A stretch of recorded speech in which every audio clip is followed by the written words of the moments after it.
apologies from them, but we've got some stuff to get through, so the quicker we start, the quicker we can finish. So, hello, thank you for coming. We do have apologies from Bill, that on road. And Vivian. And Vivian. I'll bring number 3, declare conflicts of pecuniary interest on any items, but if you think of something as we go along, please put your hand up and say so. The minutes from the last meeting to be approved. Is everyone happy for this to be approved? Yes? Thank you.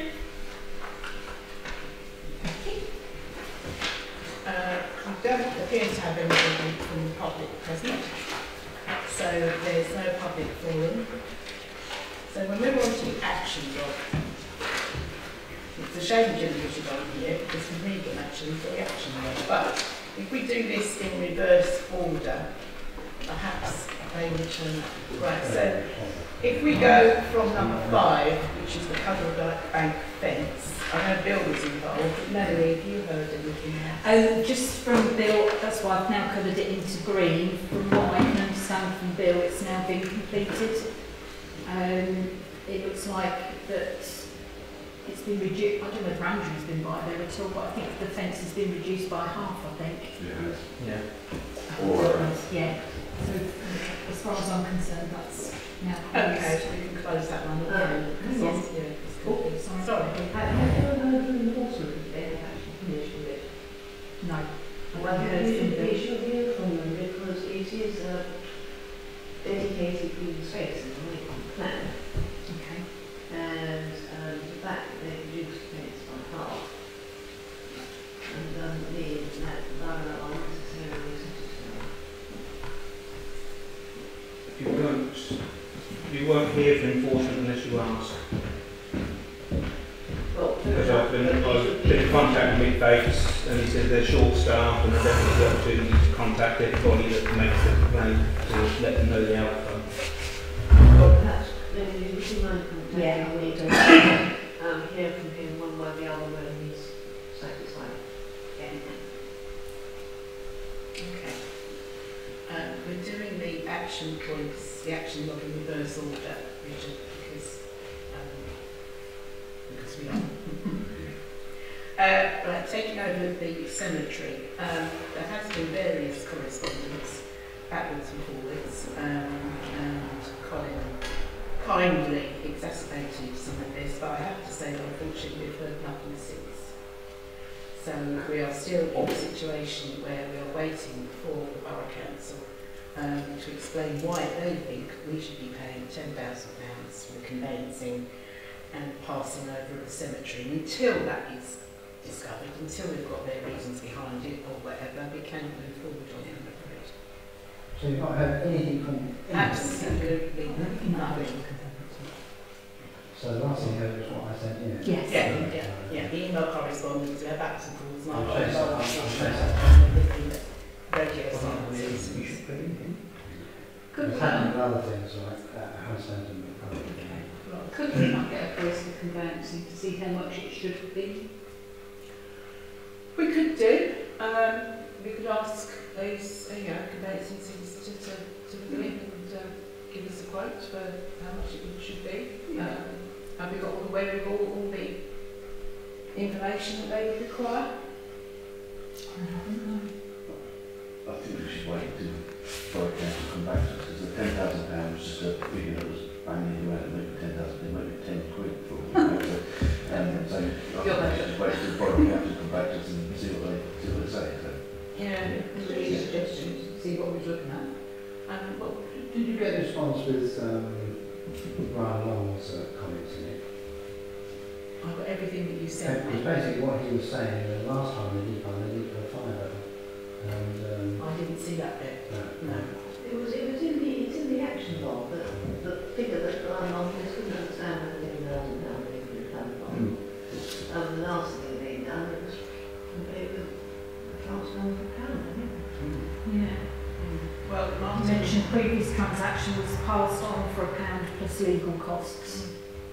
So it depends how much the legal costs So you are, I have guess. The other thing with the transaction, we wouldn't actually budge the figure on the value of what they're dealing with. So how do you put a value on the cemetery? But I don't That's know. probably why it might be better to wait and see what the borough comes back with. They're including legal costs in that as well. They think we should pay the legal costs, obviously. So £10,000 is an extortionate amount to them.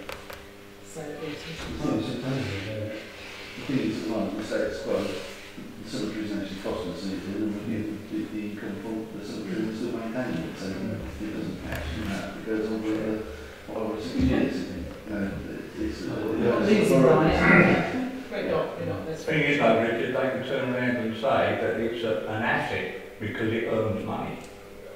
possibly, but there's really going to be up to the speed. Not very nice way of earning money, but Yeah.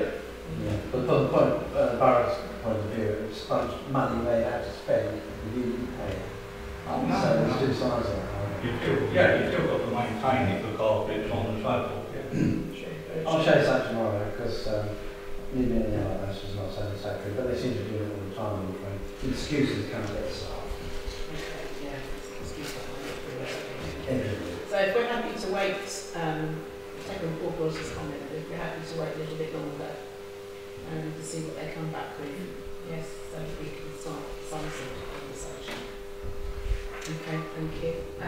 Right, the solar lights low side, they are in place. Unfortunately Jill's not here, but I know Andrew, you had a comment to make. Yes, I mean, they've only done them on the Upwell side. I went past when they was actually doing them, but they've marked out the Upwell side of the trod with little white dots where they're going to go, but they didn't have enough solar, didn't have enough lights, didn't have enough time, or fitting Upwell in like they fitted Upwell in at some point. But It's time. well, yes, that's what I thought. But they do look good. They've got the red one at each end where the trod meets the road again. And I don't think that under the parish partnership scheme we've at least investigated getting a quote to have Long Main Road freeholds done in front of the council houses and in Lakes End between Cockfen Road and Lake Avenue. But Jill appears to have all the contact details, so I think if she can give them to Melanie can make contact with the firm. And then Can we get the contact details from Outwell? If not, I'll get them from Jill, yeah. Okay. On Freeholds, Main Road, so that's from Muds. that'd be from Mud's Drove to Parrose Farm. Yeah. And then so from Cockfen Road to Lake Avenue. Yeah. Oh, thank you.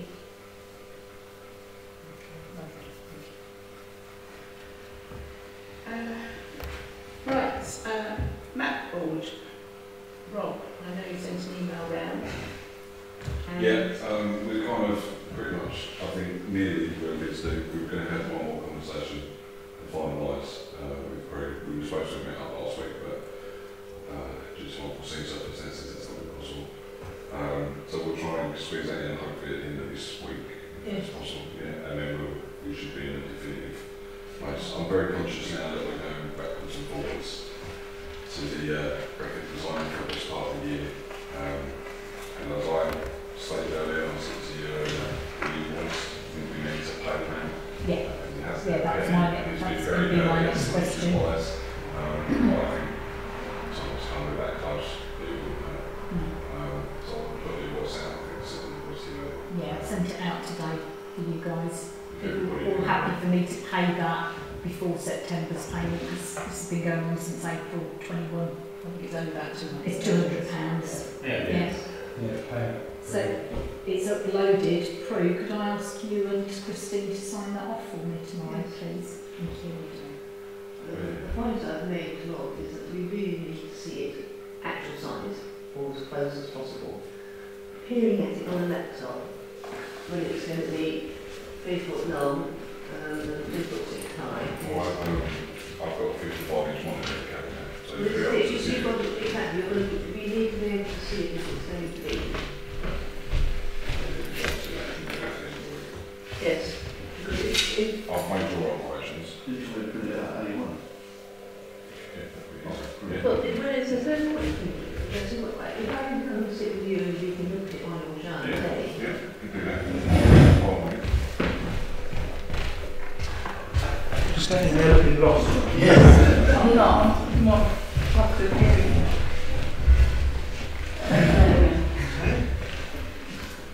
Okay, lovely, thank you. We move on to the village feature on the riverside opposite the church. Richard, you sent down some stuff. We had a meeting last week, I think it was, on the riverbank. So Richard, over to you. So I think that everybody grounds to take it as far as he can, or take it as far as I can, without exploring whether anybody has got any hold on that piece of land, or without putting it in for a planning application. There isn't much else that we can do to take it forward. So the bit for the Lindoos advertisement is basically nobody in theory owns that piece of land as far as we can determine. So basically we publish the advert in the local press, and there's 28 days notice for anybody to claim their ownership, and they have to prove that ownership. If nobody comes forward after that 28-day period, then we can proceed and put in a planning application for doing what we want to do. Once that's approved, then we can move to get some idea of costs of whatever it is that we decide we want to do with that piece of land. But we've got to this point. I've obviously sent an email with the cost. I think it was, on the top of my head, it was £262 for the advertisement in the news. I'd like to propose that we agree to instruct Crown to put that advert in, assuming that comes back before next meeting, and everything is okay. But then we look to put in the plan application so that we've got a clear plan for going forward.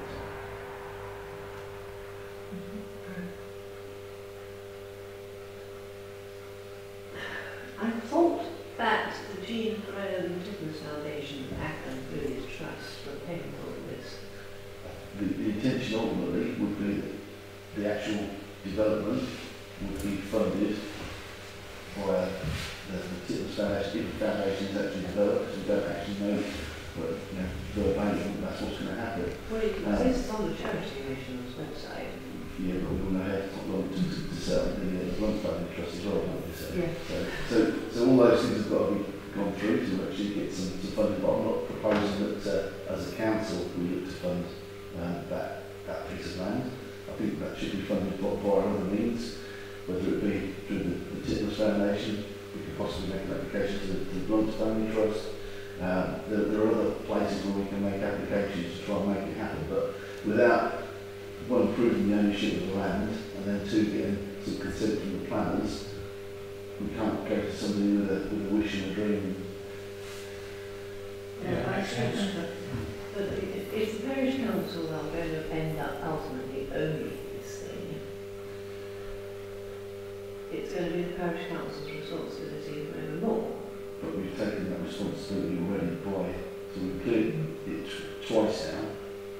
We said we Paid CGM, didn't we? £3,000 to clear it all rapidly. We cleared it all away. Yeah. Obviously we've also paid Tim now to clear it. Well, I'm not certain about the balance of that. I can see what you mean. If we don't, We've already took responsibility for it and what we're doing. So the next time that wants clearing, everybody's going to come to the parish council and point at us as the people who took care of it in the first place. I think we all agree that first step. Yes. yes, well, I'm just concerned about future councils, so what they're actually going to be ending with. Hopefully, Could say that with the cemetery. Parish council will be landed with the cemetery. The future parish council won't turn around one day and say, what on earth did my predecessor council take the cemetery on for? So it's catch-22. You take on anything now, and then in the future somebody says why. So Richard's proposal then is to pay for the advert so we can establish or not if anybody owns the land, and then, is that 28 days? 28 days, Yeah. And then following that, whatever the result is from that, probably going to be nobody appears, but then the planning application is put forward, the plans which you will send grants kindly done for us. And then we move forward to, is that your proposal? that's the proposal. Okay. Yes, thank you. If you let Melanie know who to... You just want me to contact Graham? Just contact Graham. Yeah, Yeah, it's if fine. we can do some banks around, because he's obviously spent a lot of time that we check time, checking the plans. Yeah, okay. Okay, thank you. Alright, reports from individual councillors. The planning applications are on the agenda, as you can see. Has anyone got any comments? Anyone happy with that, etc.? Yeah? Okay. Move on to point 2 under point 7, discuss defibrillators to the parish. Ross. Yeah, as I said in my email, I'm a member of one or two of these Facebook pages, and I see that Finland, well in Finland, well actually it's with St Mary, provided 4 already, and they're going to provide a 5th. We don't provide any. Just wondered whether we could. Well, I think certainly Melanie's suggestion actually that Blake's End should have a defibrillator is a good idea because of distance obviously and the mother regional. I mean, I know there's one at the school, but you can't go through the main entrance of the school. You have to go up to the car park and under the barrier and through. Yeah, it's probably primarily more for the school, isn't it? Yeah, yeah. So what we're saying is the only one apart from the school is the hall. Yeah. The 3 holes as well. Well, 3 holes has got one, yeah. Yes, the 3 holes. There's only 2. And Wellesley's got one, yeah, but there's only 2. It's accessible to Upwell, 3 holes. One is applying for a second one. Sorry? Well, it's getting a second one. Yeah, I see that as well. Okay, so Richard. Just want to know that the parish council actually paid for them to get funding or support or something like There is a body that will give you a grant of about £300 towards this, I believe. They actually sent us an Email. email. Had one, yeah. Yeah. So we can get some help with funding for that. What sort of costs are I've also applied to serve Oh, for they? Quite expensive. We looked at putting one here, and we were offered a grant of something like £300 against the cost of £1,500. Because you did the one at the village hall, what was that, council? that. It would be about 15, but it's probably about 12 pounds. It's probably Okay, so six it's months or so. yeah. It's probably about 12 It pounds. also depends on the type of cabinet you've got, so you can have a standard cabinet and you can have a cabinet that is so ridiculously heated that keeps the defibrillator in a better condition at times. I think you've got to decide what type of. What's the one at 3 holes? That looks quite large. That's the heated one. That is heat. I think that's an heated one. There's also maintenance. I was just going to say, do you consider this maintenance Yes, as they have to well? come out and check the Batteries change the and pads pads on a and regular stuff. basis. What's that, about 80 quid?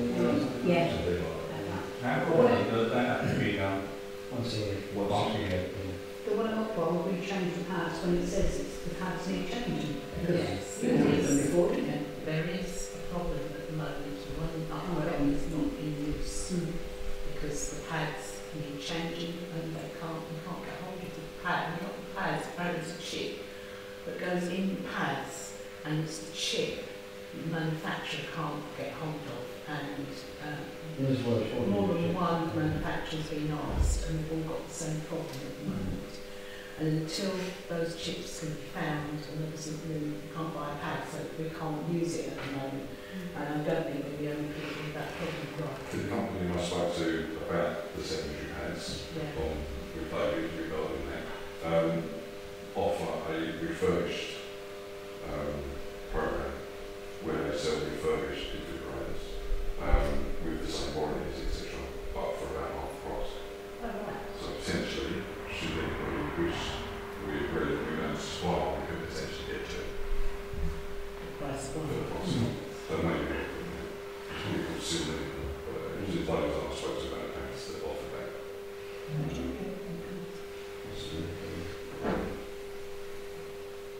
Okay, Say I've usually got the pads through Richard before. Yeah, we might pass up here as well to look through Upwell to see if she's got any contacts.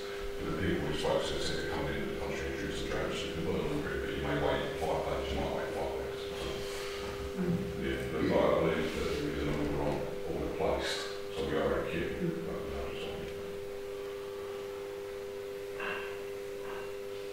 Right, so Ross's proposal then, That we provide defibs to outlying areas.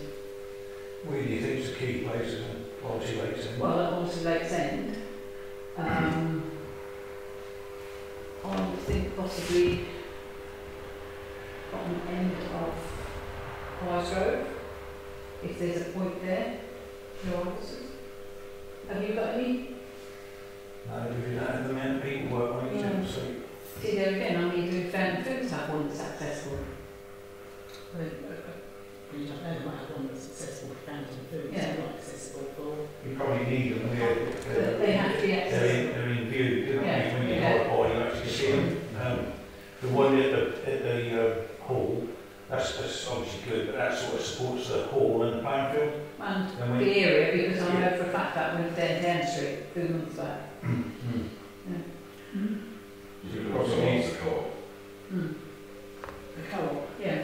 yes, Co-ops, well, that no. much distance from there. We Yeah. could speak to them and maybe look at a sponsorship or a half, and it might be worth making some requirements to them. That's a very good idea. Car parking isn't shut, it's open until 10 at night. It's got a carol there. They may want to go on to it or themselves. So we could ask about the as well. Yeah. That's all the businesses, local businesses, back on it. Yeah. Freeholds. Freeholds, yeah. We could ask them all, so.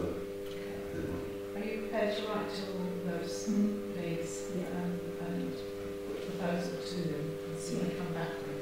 It's a good idea. Yeah. Do you not think sort of further like down School Road, sort of more Andrews End, that sort of end?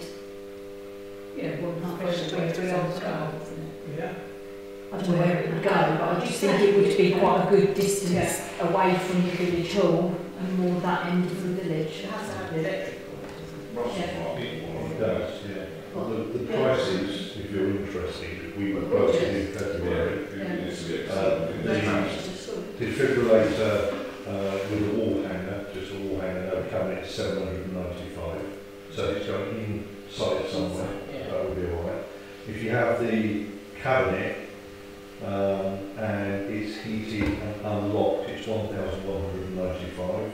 If you have a keypad on it, it's 1,325. But finding it on the refurbished ones and half price.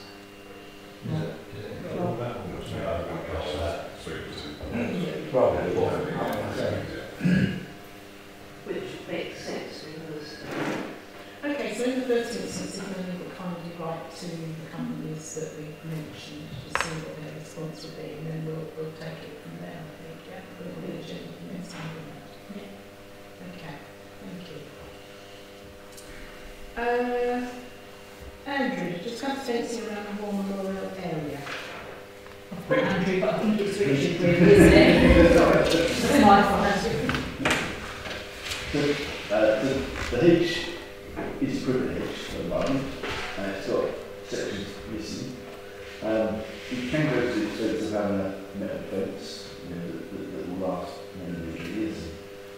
But I can't see, I think that we should probably do as you guys have done on the plan with a stock fence, actually probably using community service or something like that, put posts in it more regular sentence, and that should allow the hedge to actually grow back itself. It is literally, we've got two sections that are probably 5 or 6 millimetres wide. Big enough to get a horse through. Big enough to get a horse through. But it is just material as a stock fence, and put the posts in more regular sentence, so probably 1.5 metre sentence rather than 3 metre sentence.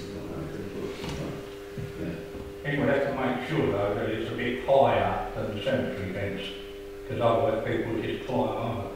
Well, I would have thought would have also been, instead of having these little free bits from the Woodland Trust, which is all very good, but you need to buy hedging that's already established. Literally, it's 1 or 2 privilege, Yeah. and the hedge will grow back. I have got the stock fencing. You've got some. I've got some stock fencing. Yeah. And I've got some posts. Okay. And hedge is best planted in strips and all those little tiny things, but they've got to be watered because they're why we're waiting till October. November, hopefully, won't If we could organise the materials and we? Service down here at the moment. Count on me for materials. Very Kingsley working. but we'll come back eventually. Eventually. But we're not doing it. Okay, so the proposal is then Richard's proposal is to put up sock gates and replace some of the missing hedging. Yes, and it's 2 or 3 plants full of wheels.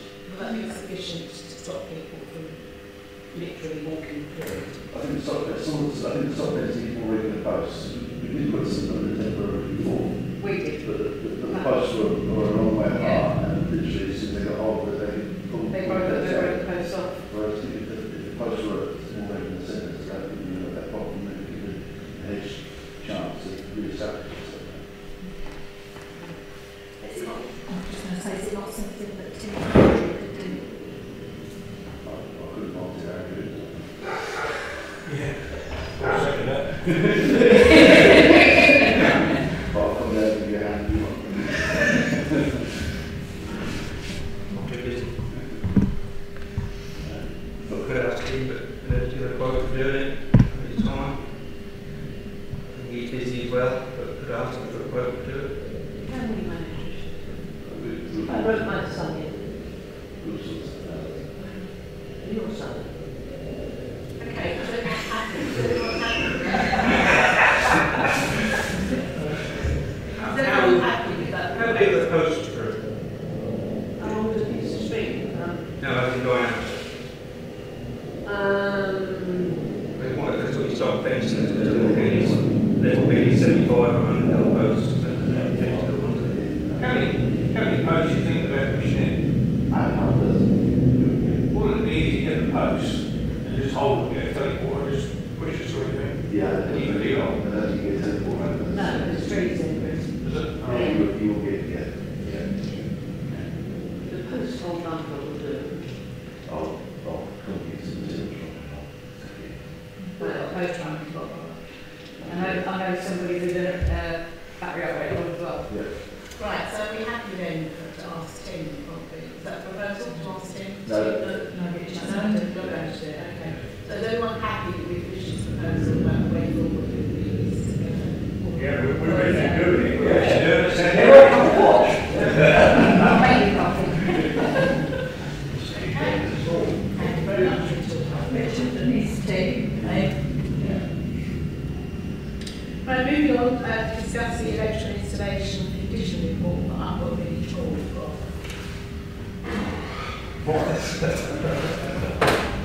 You've all hopefully seen the report that we've had done. I spent a couple of days with the electricians. One because they want to get the same where's the key for this, I ended up doing the plan which was quite a good thing to do, because I actually got to see some of the issues that were there. There's some pretty nasty bits and bobs within that report. James from JS has finally done a proper EICI report, which came back obviously unsatisfactory, which we kind of would, but we now have a specific list of what actually needs to be done, rather than just throwing money at that.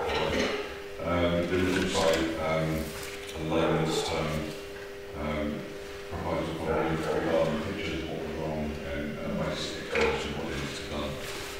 I've since then asked him to quote for works, which has come back. We obviously had, as I said today on the email I sent out, everybody saw it, that we had a quote from the company who came to say to me for sitting at something like 100,000+ regarding the electrics. I took James' quote minus the costings and sent it to a company I know, who came back at 58.5 grand, and James sent his quote for 33.5 grand. James is very keen to get work, as anybody would do that's quoting for a job, but lives 200 yards from the hall, which would make a massive bonus, because if anything's not quite right, it's just around the corner, and go knock at the door and put it in. The 33,006 is the quote, and the quote will get us a satisfactory report, the ICR, electrical installation condition report, bring us up to current regulations, and within that quote he current one is a sounder and advanced. So the building's inside the hall, and that's the end of that. It was fitted in 2008, it hasn't been serviced since, and therefore isn't fit for purpose. The emergency lighting in the hall is roughly 20 years old. Red warning light as opposed to a green one. Holds a charge for about 5 minutes, should be 3 hours. All the external cabling to the building is internal cable. It isn't conduit, so the sun's got to its perished and it's now falling apart, etc. etc. I can go on, but I'm sure we can go through the report. So the next step is where we go. And we have the budget in place, as we've discussed many times, regarding the grants that we have, and I think that is something we should move forward with. The bigger issues for the condition of the electrics is one, maybe an argument of why fix it, it's not broken, but if you saw it, it's broken.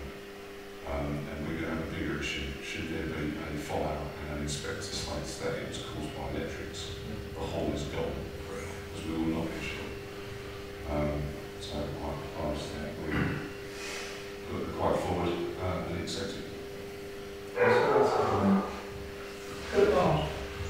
Are we going to find aim and to get extra PowerPoints around and put the consumer unit so we've got spare fuses if we want to change or do anything? That's what in with that. Yes. To bring it up to standard. There are current pair of white doors that are fixed on in the hall. Yeah. So that box in there, create a whole new colour in that space. So everything comes down to ground level and it's lockable. The only things that are currently in the way for us to do that is the fire alarm, which is going to be replaced. And I've commissioned a new alarm, was and fire watch for the building because the alarm is also not fit for purpose, it's currently in the building. And I've put that forward that we put an alarm in which will now be on a wireless system, which is remotely controlled by us. We have no flat charge from ADT, etc. So that can be removed as well. So that whole area then becomes electrical. Everything's going to be put on. If you go into the fuse board in the kitchen, it runs the bar, the kitchen, behind the toilets. If you go into the line in the hallway by the toilets, it runs the computer behind the toilets, and maybe one that runs the bar. All the cabling in the trunking that runs the uplighting is laid over the top of the bulbs and is currently burned.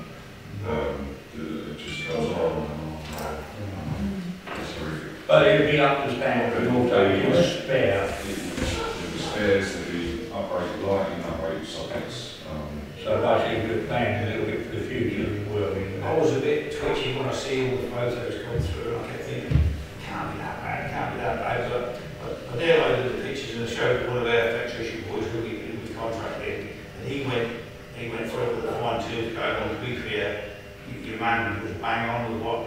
The only thing he made a comment he did say was, whoever did it in the past, some of the wire was atrocious, meaning when you see one of the pictures where you cut a piece of wire and then you just leave it, you cut it off and push it in, and then push it in, it was all exposed for Strip that wire into it's terrible. It's a fire, right? Well, it's probably not necessarily a fire, but if you put your fingers anywhere near it, it was just, from electrician's point of view, that's a big no-no. The biggest issue from the fire point of view is that they're on 32mm breakers. 32mm breakers runs a 6mm cable across the kitchen, or a 10mm cable across the kitchen. Then that cable's been cut and spliced into 6mm, and the 6mm then goes into 13 and runs the cooker. So there's, it's... And then power being drawn on that. We've got to speak tonight, okay? Yeah, no, people are asking for specifics. Can I just ask one quick question? We can reclaim this from the silver. I don't know 100% until I put it in for it, but we've got this £50,000 grant sitting there that we've spent none of yet at all. So we should be able to put this, reclaim it from the silver. Yes. Right, okay. I can't say positively that we'll definitely get it, but it's, It's probable. yes. It was based on the green element of the building, wasn't it? Yes. And all the buildings going to be upgraded to new specs, with LED bulbs, etc. So if it's anything like the one we just finished applying for, where I said that it's from guidance and plans and they accepted it, it shouldn't have been. Richard? I'm going to get pulled up for this exceeding the £25,000 limit on quotes. Sorry, I can't hear you explain. Yeah, you're right, aren't you? Our financial regs don't they, that we need to go over the 25,000. Should go out to tenders like we did when we did the insurance. We cannot afford to wait to go out for tenders. I'll tell you why, because the next item on the agenda is the insurance. It renews on the 1st of September. We are renewing it on the grounds that our electrics are up to date and fit for purpose. He's got 3 quotes, is that right? Yeah, he's got 3 quotes already. I was going to say that the cheapest quote is actually broken into sections. The 3 quotes have to come from set people, don't The 3 quotes. They're under the 3 people, haven't they? We've got Murphy's. they? But do not, We've got what I'm saying is, JAS. I agree, I'm not saying we shouldn't do the work. What I'm saying is, if our financial standing orders say that we are £25,000, it needs to go to, goes out to tender, that's go out to tender through The government website. the government website. Is it the village hall committee? The village hall committee what you're saying, yes? Not the parish council. So we went through that, it doesn't matter. But what I'm saying is we could go ahead and do it and we could go out again. Will it all be done in one go, Bob, or will it be done in stages? There's pricing stages, and it can be done in stages. Doing it in phases sounds like a good idea. What's the most important part? Meaning, The bar area, initially, for 2 reasons. One is the wiring area is for safety. for safety. There's a spur off a fire. There's 5 spurs off a spur off a spur off a spur. So the bar area in this instance is probably the worst bit. And secondly, we're looking at potentially doing the bar up, so to get that done first, we would go past. But from a safety point of view, boards and bar. But we can break it down into sections. The quote is broken into sections and we can do this. We can do So you probably do 25,000, you get the standard you need, and then the extras, which will be for the insurance. Well, we need to close the hall every time something has happened In this fire straight place. to do all of it all. That's what he's doing. Right, so if it's broken down, if it's done piecemeal, 3 and 3. okay. Right. The problem we didn't have, and this is only just to throw a little spanner in the works, is that in change the main bottle, existing wiring has then got to be connected, disconnected, reconnected. And because it's a more sensitive trip in that bottle, because there can't be no arsenic protection, no cost protection, etc., you may then end up with bigger problems on the basis that that clothing is not going to match that new bottle. It'll be 2 tree happy, so we can trip. But if we can break it into a certain, maybe I'll take the light element out, which would then get us where we need to be, and then we'll do it. So we're doing half, so that gets us around then the 25 grand in the bottom. Yeah. Because we can't afford not to have this done and have it done quickly. Okay. So the proposal is then to let Rob and I've forgotten his name, but the electrical contractor, James, is to commence the work, but we'll leave it in Rob's hands and Rob's hands as to what gets done first, because he knows what's more important. And break it down, and then of course the hall has to be closed for a certain number of times, etc. The work needs to be done, all of it needs to be done. Would it be all done before the 1st of September? I don't think 25 is hard because it needs to be done, but yeah, we can push for that for a while. 1st of September, that's when we want the insurances. Sorry? Oh, right.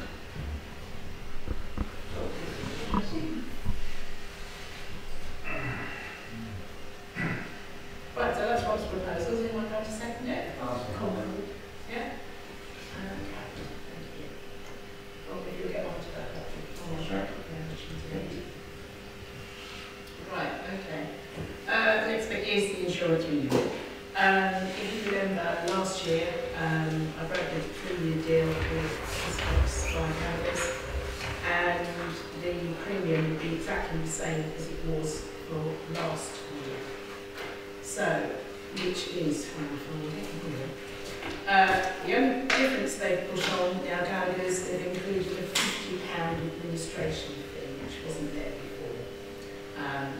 We have to pay £50 administration fee, I'm afraid.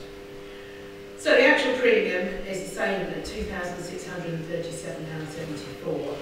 Insurance premium tax has to be paid regardless, because that's a government insurance. And with the administration fee, that comes to £3,004.27p. It's only £50 more than last year because of the administration fee. Yeah. Last year, we increased the insurance because of the refurbishment and the increased value. Yeah. We're not going ahead with the refurbishment, therefore is the valuation affected? I would say yes, because doing the work that I've done on it, bearing in mind how much Rob's just been quoted for doing the electrics, over £30,000, the whole is insured for £1,004,000, I think it is. I would say yes, definitely. If the whole thing burnt down tomorrow, that's what it would cost us to rebuild the hall. The only thing we are not covered for now, and this is standard amongst all this sort of insurance, is cyber. The cyber data breaches. Now, we're not in an industry where cyber data breaches are going to be common anyway, but unfortunately we're no longer insured for them. So we are going to have to be very careful with what we do with the data that we have, if we do have any regarding council, regarding people outside of the council as well, which I'm sure we are anyway. I'm sure we don't go around paper in the walls of people's details. But just to let you know that cyber is not, I think it's a big problem these days, that cyber and data protection is not insured in that respect. There is some data protection insurance here, but not for cyber crime. Okay, so based on that, the recommendation is to renew as is once more. Can I have somebody to second that, Andrew? Can we vote for that, please? Harry, thank you very much. Thank you. Okay, next is to discuss the cutting of the Prowse Pro.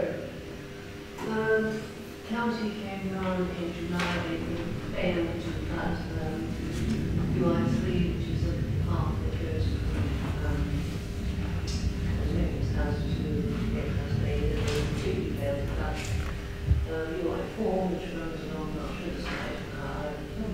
It is being looked into, and I think it is highly unlikely they will send the contract back, because the contractor swear by it. Therefore, does anybody have a problem, particularly with blocks and accounts that lie, I get those who cut these paths and they are accessible? No? And I've also, and if you complain about trespassers, I have also asked, and I will get directly on to David Mills about this tomorrow, for additional video posts, preferably, or otherwise when you're on the inside the gate up farm to point people in the direction of the footpath, the salt and water was off, where they choose to go. Keith has made his own signs as well. Two signs up. Excellent. We'll see if they can read them. Where are the ball? It'll be something else with 2 barrels and a cartridge in each one. There ain't many people I'd pick walk time, but through it, but it just seems when they come from the dog park and they don't know where to go. There's the water down there, there's nothing like where the water, there's nothing like the footpath. And they struggle along, instead of going this road, maybe 2 hours up, the footpath, you go that long, like that. No, there's one on tree. Well, let's hope it works, Stephen, thank you.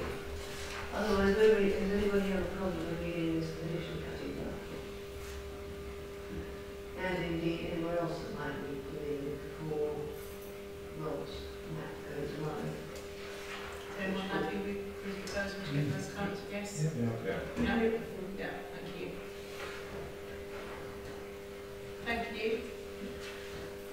Next, number 8 is to discuss the new memorial bench at Upwell Cemetery, the left-hand side near cremation plots. Yes, so I had a lady contact me and asked if she could install a bench. As you look down the cemetery with the allotments in front of you, it would be on the left-hand side and where the cremation plots are, where they're in a single row. And I think it's, I'm not sure whether it's brother and sister, I can't remember, but they would like a bench along that part there. There currently isn't one along that side. There's Jill's benches. There is Jill's, yeah, but that's in the middle where the cross roads is. And then there's Kelvin has just done some more cremation plots. Yes, so it's there basically.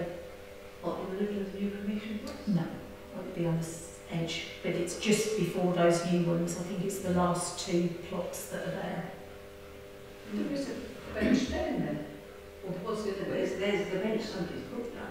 Yeah, there's a bench somebody's put there. I think it's the right one, isn't it? No, this is on the left. On the On left. the left, as you're looking down the cemetery, I went there 2 days ago and there's a white bench, left hand side, where Kelvin straightened up the fencing. There's a bench there. Yes. What, It's I don't know if it's that, is it? a garden bench somebody's put down. somebody's put it there. Because someone's put in the bench without asking them, or is I this... didn't think there was one along there, but obviously there is them. There is, yeah. On the side where Charles Martin's was, there's a white bed, ornate seat there, which No, that's not, it's on the other side. It's joined onto, This bench is on the left hand side going near to the fence, the new fence. Just back from it a bit, but it's left hand side as you're looking down. Because I haven't been over here for a while, so I thought we'd go over there and... Yes, I need to have a word with you, Ruth, about the cemetery. I need to have a word with you, if I may, about the cemetery. If I recall historically, we had a big discussion about benches at the cemetery before, because we had a similar problem then.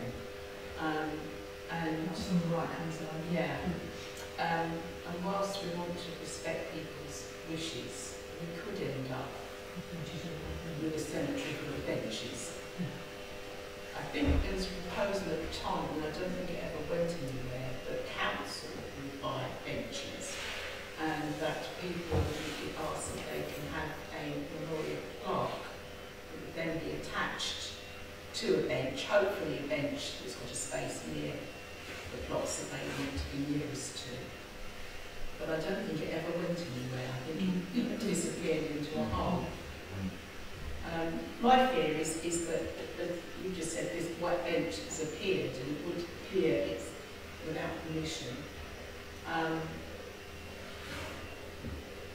The only way to stop that is for us to stipulate that only council can buy benches for the cemetery, and then start this plaque idea.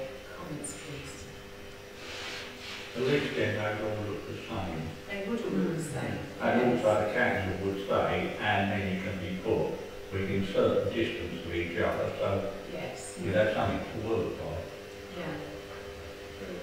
Well, I think it's a good idea, but then how do we get rid of the ones that we've been given permission for? Well, we need to find out first of all, if we can, whose bench it is. But the one on the right, where that huge tomb is, they have permission for They that. do, yeah. In the last conversation we had is to have one on the roadside. Yes, and they get permission for that. Yeah. But that is going to match the one that's already there. Well, it does match one that's already there, is there? Yeah. I suppose one way of finding out who's put the white bench there is to take it away. We'll soon have somebody yeah, to council.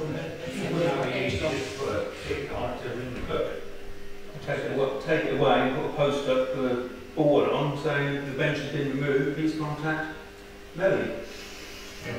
You'll need to verify about the angle grinder, Has because it I think actually, they've actually they've secured it? put it round, secured it. Wonderful. It's nothing more. Has there been It looked at like you kind of just as they were now looking at quite a few different things, and that's all I noticed. that there was like a wire bond, it looked like a plastic wire bond type, the wood type, that's been put round. Okay. That's what I was saying. I know people don't put benches up, but if you get a lot of benches in town, who's got to maintain them? Because if they start, they've got to work clean and stain and whatever in town. And Well, look, Jill does hers, or Tony Ann does yours, don't she? yeah, but I Tony mean, Ann, sorry, Nikki. but they don't all pass them, do No. they? It's not now, it's in a few years' time when That's true. perhaps then people can't do it. Which is Maybe why sorry. which is why if we council purchase benches, then it would also be our responsibility for their maintenance, and they would all look good, hopefully, all the time, rather than having to badger people, as we do moorings, to actually, you know, upkeep their mooring bench.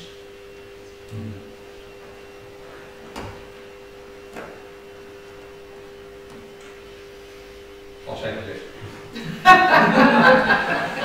I think we have to do that. I mean, we have to remove the one that's been put without permission, or put a notice on it saying this bench will be removed. Please contact.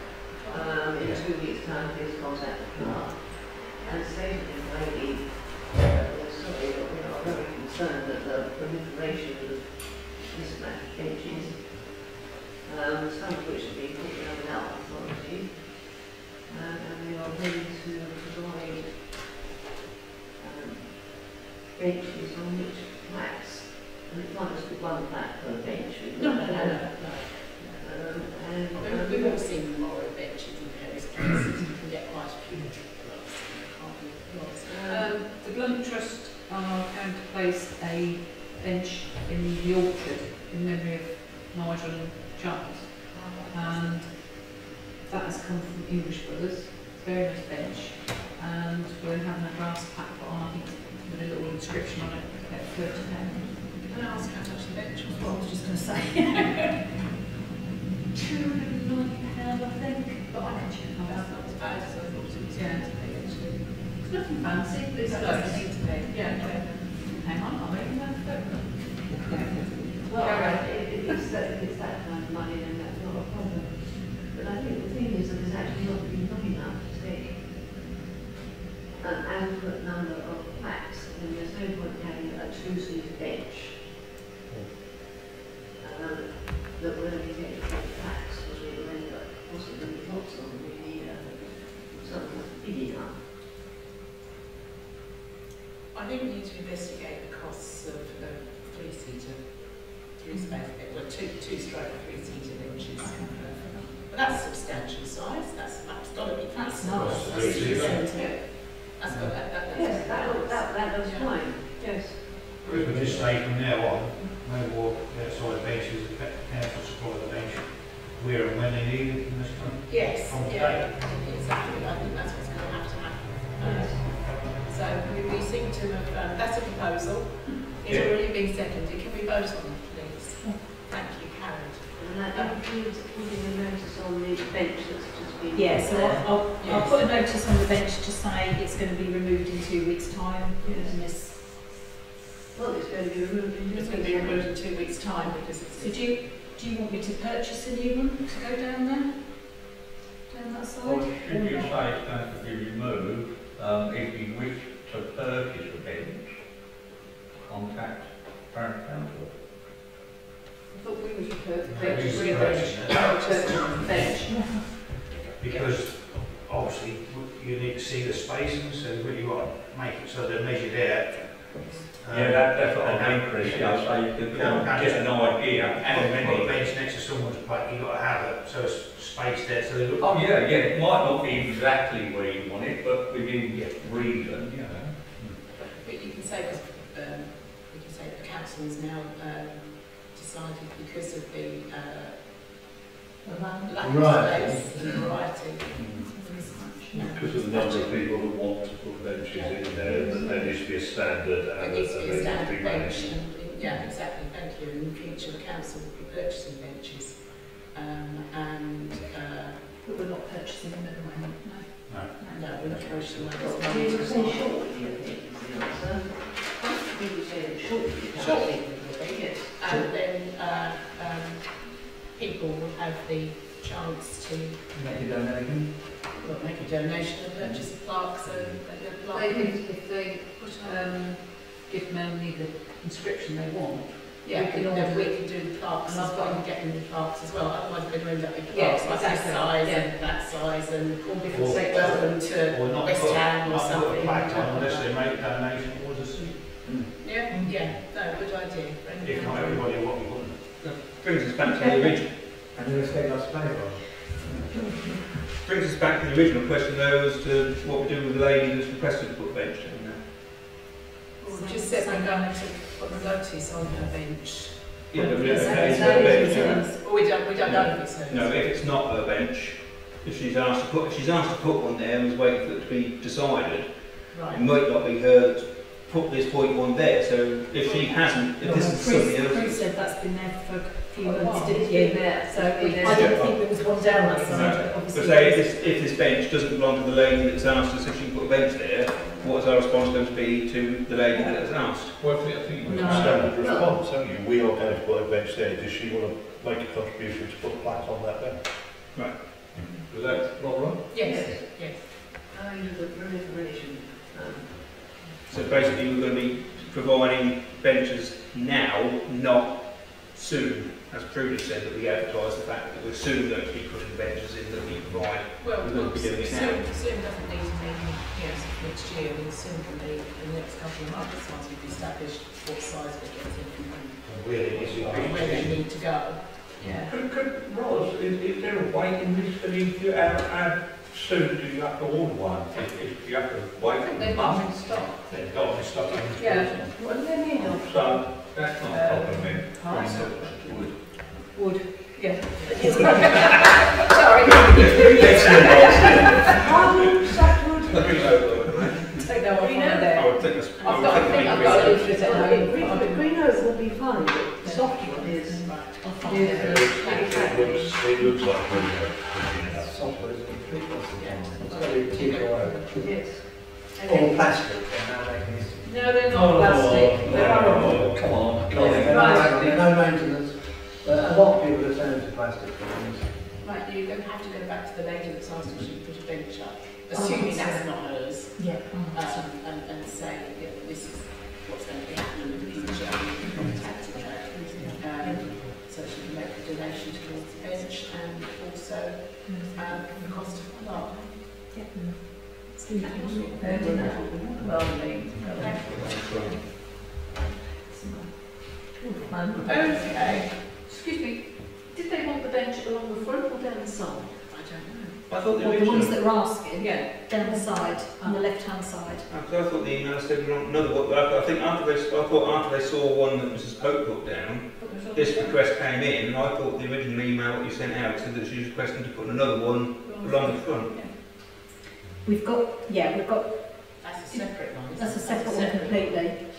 That is Pope's. That's Pope's, but Yeah. this request came in afterwards, and I got This is the, a different, no, this is a different person completely. yeah, but I got the impression that she saw that one being put there, and I thought the email come from Mrs. Copley saying, could they have a bench along the front? Because that's why when I looked, you No, sort of she see. wanted it on the left-hand side, down there where the plots are. Right. Okay. Yeah. Okay. Okay, to note any health and safety issues, anybody? Yes, me again, hanging the backside. We're back to the crossroad backyard to the bushes. I nearly on Tuesday last week ran into a flatbed lorry coming out 16 foot. Because as you come, and I wasn't driving mad, as you come down there, the bushes that are either side of where the bus shelter is are protruding out, and it looks like somebody done an half-hearted trim on. But if they could be cut right back, then you could see each other, everybody coming out that 16-foot junction. It's not the best of junctions, is it? No. It was also on the left because I noticed that when I came back from Dave's farm the other day. The trees on the left where those houses are, there's trees or a hedge or something set outside the fence. and they was rather protruding, and I had to pull it up there. Plus there was a car parked near the bus shelter as well, and couldn't see a thing. I mean, the lorry driver put his hand up because he knew it was into the road as I was not, you know, not your fault, mate, which it wasn't. But do I recall, Andrew, that we asked Tim to take something vegetation and bus shelter? Have I made that up? That was a few years ago. Keith and Tim took some bits back as far as they could. But there is a tree there that was overhanging. They decided not that, it wasn't safe to do it because it went across the road. Okay. It would be cool. And I think several years ago we asked the Highways and Community Rangers to trim around the fence, the fencing that's there that goes around the corner of Bulbridge Junction, because there's all sort of brambles and everything, and basically they just didn't do it. So every year it dies back and then it keeps growing, dies back, keeps growing. But, so who are the proper people? Can we ask the Highways Rangers, or do you think they've got enough on their plate with what we've given them already? I think everything's very slow when it comes to doing trimming of anything at the moment. If other councils, one or two, want to trim it, I'll volunteer to go and help. I was going to say, Chris Dawson actually said, if not in this instance, but in instances of trimming stuff, if it's something that we can do, we would get it done quicker. Well, I think when Keith and Tim did it, they got as far as they could, and then there was this tree, but you would probably need a tree surgeon to do it, which you might need traffic management, because it's overhanging the road. If it's overhanging the road, you can't make it fall the other way. No, is it tree or is it just the undergrowth? Well, I think if you cut the bushes back and the foliage low down, that would be a big improvement, whatever you remove low down. I think we took some off the lower bits of veins of that tree, but we doesn't take the other. No, if you say a tree, you want a proper tree surgeon to do it. But anything lower down, bushes, odds and ends, if there is anything trimmed, it must help. Yes. Because one day there's going to be a serious accident there. And, very true. I think you'd have to do a letter drop through the post box of the houses opposite there, because they may be riparian owners, so if you can start chopping them down, yes, they might not say anything because you're getting it done for free if the council does it, but at the same time they might come out saying, why are you cutting my hedge back? So you need but I thought we had, well, not us personally, highways, got the first meter anyway, haven't we? Where they don't belong to... No, highways own the verge if and when it pleases them. They'll only meter if it's their advantage, or if it's to their disadvantage, they'll say, oh no, it stops at the edge of the road, so you can't always use the 1 metre rule from the edge of the highway. Okay, so initially they can write to the households opposite. Can you find out what the numbers are? Yeah. On there for me? Just to ask the question, because Andrew quite rightly has said. Dependent on their response, either A, we ask them to cut it back, or B, we're going to have to do it ourselves. I'm going to use the wrong way because I won't be taking part. So, I don't know if we could ask Tim perhaps if he's got time, if he wants to quote to do it or whatever, or if somebody else is willing to do it voluntary. But I don't want anyone hurting themselves because of where it is. I'm looking forward to seeing you with a pair of seconds there along the line. Tim has got the ideal means to dispose of the highway and council stuff where he does now. Yeah. So he was able to work in with Tim. Just saying, I think I've got some random signs I've salvaged over the years, which sort of looks, you're supposed to have a licence to put signage up, but we just put warning signs up. So people come from, say, look, from 3 holes or whatever, and do it. So is that, can I ask? I'll have a word with Tim and then I'll try to liaise with Tim. Okay. That should help. Richard, did you want to say something? Only related back to the benches, very quickly. I'll just check back on the email. So I did think, as Andrew thought, it was towards the river end. Is it the river end? Well, what she says is that this would be along the edge near to the river where the others are. Yeah, right. Yeah, I'd put it down. It was down there. She does sound a river end. Yeah. There's a definite line thing, isn't it? There's another one there. Can't have any more. Thanks, Richard. Because when that's also when you come out down March, we've got a 16-foot, there's trees hanging over the fence the other side, they're a bit opposite side of the road to windmills. Down there, I think they've been told to ask the time to cut them back and then they've done it. But they're getting a bit nervy, hang on, you sort of, I think, you have to, if I remember rightly, we did write to them asking if they would trim their hedge back, because they've got a fence with trees planted behind it, and the trees are growing and overhanging the fence, and also there's obscuring the road signs on the corner. And I think we did write a polite letter asking them to cut them back, and the curt response we got was, we do them once a year, we will do them when the parish council or highways or whatever does this, that and the other. So they didn't think they sort of had to do theirs because else's was being done, or... So on that side, would it be worth getting the county council to do them? Because their letter states properly, doesn't it? And if you don't cut it, we'll cut it and charge you. Well, we could write to them. I think Norfolk County Council would prefer the council to try and get it done initially before you go to Norfolk County Council. So I think if we write to the people, I think it's Wyndham Lodge or Wyndham House on that corner. If we write to them and ask if they could cut their overhanging trees back to their fence line to aid visibility and clear the sign and everything like that, and see what response we get, and if not, so we refer to the county council. Yeah. So it's just Wyndham House. Yeah. I think it's Wyndham House, yeah. Wyndham Lodge.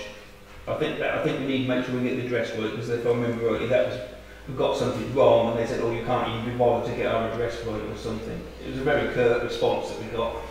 Can I ask you to check that one's Yeah. Wyndham Road, see if it's down the same road? I don't know Just if the it's name of the houses, please. I don't know if it's anything comes on the health and safety issue, but I don't know if it rather than know was worried about it, but when you come from Broadbridge and you get the crop where there are houses, where all the cars parked on the side. Melton's Road. Yeah. Up there's the house on the left hand side. There's somebody put just, I think I've been there just with two big pots planted up right on the edge of the road. So there's a bit there. So if you meet somebody there in that part there, you can't get on the side. Now, I think they've been there long, but I see one lady sit out on a chair one day when I went by trimming. And I thought, you take the life in the hands, you know. But I don't know how that comes on, because it's hard There's a there. bit of a footpath, but And it's it's right on the edge. Near the curb, there's two of them sort of about near a front door. metres sort of apart. So it's on the public footpath.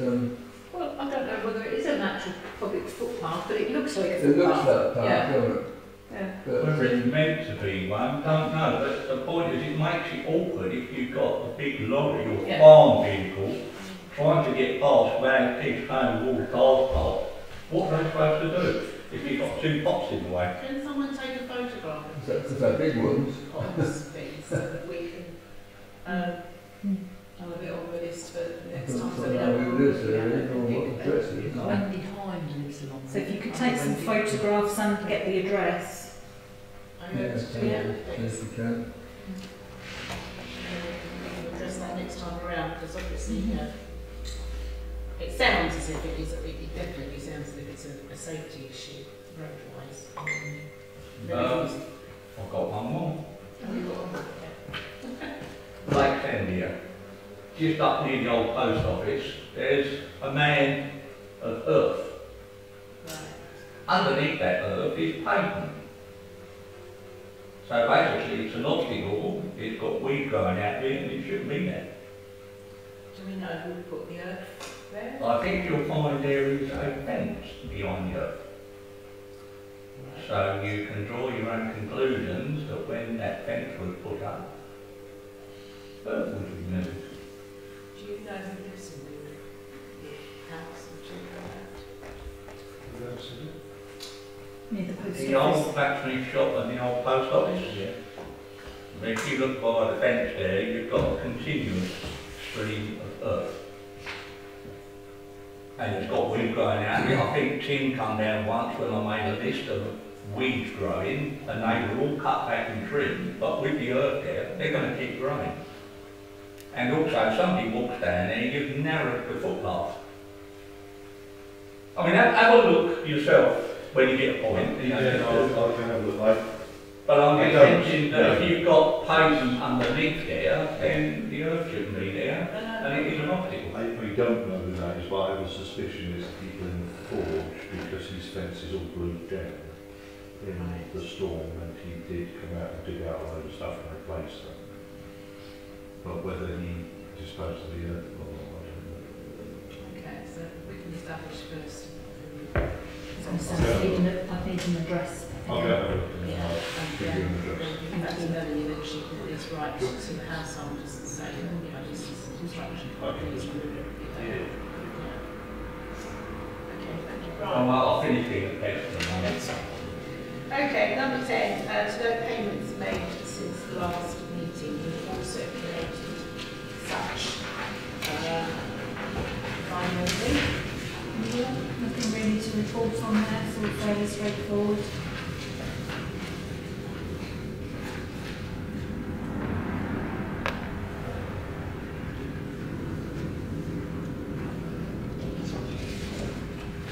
I then also sent you the cash book as well. Again, nothing on there that we don't know about. And for the first time, I have now sent you the Village Hall cash book. So you can see what money goes in and out of that cash book as well, and what the current balance is.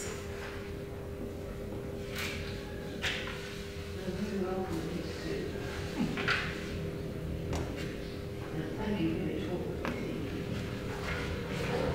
okay, no comments on that thing? Yeah. You'll also see that we've passed the external audit. No recommendations, which was good. Then the next one is discuss the payroll provider. So we currently pay £15 a month for our payroll, which we've paid as long as I've been here, that same amount. We've had a quote from the company which now says they're looking at $49.99 per month, plus a cost of £3.50 each for pay slips. We never paid separately for pay slips, that was all included in that £15. So I got another quote from their accountants in town, around the present. Bully Daving was the same in price, it was £50. And then I've got another quote from a company in Wisbech called ICD, and they've come in at a quote is much cheaper. So if we had 5 people working, which we currently don't, we've only got 3, but the cost would be £21.50. With the 5 employees on top for the pay slips, that would be £32.25. The good thing with this new firm is that if it was only ever me, the price would go down. If it goes over the 5, then it obviously would be more expensive. So it actually goes up and down depending how many employees we've actually got.